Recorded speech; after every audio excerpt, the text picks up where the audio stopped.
Es hängt ein Pferdeapfel an der Wand. Man sieht die Bissspuren deutlich noch am Rand. Jedoch kannst du sie noch so gut zerkauen. Pferdeäpfel, die sind so schwer zu verdauen. Es hängt ein Kassenzahnersatz an meiner Wand. Ich hab den Vorbesitzer gut gekannt.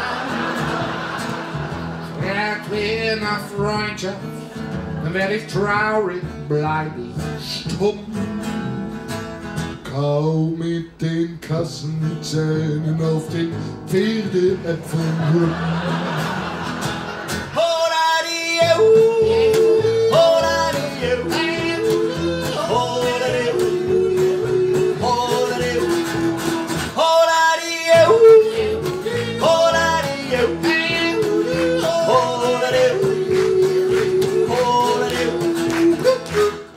Es hängt ein Stück vom Dickdarm an der Wand.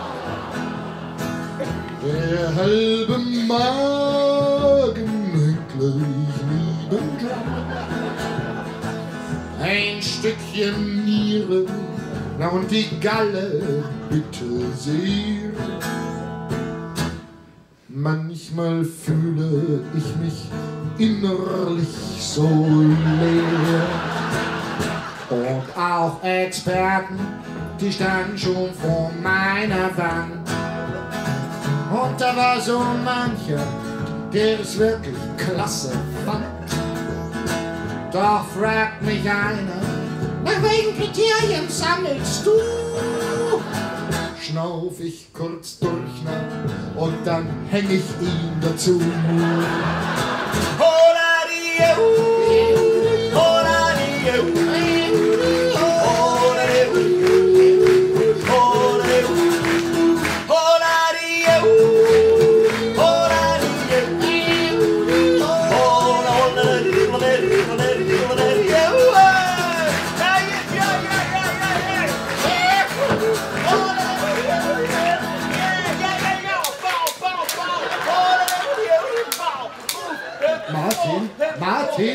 Martin, jetzt fällt mir gerade wieder ein, warum wir das Stück nicht mehr gespielt haben.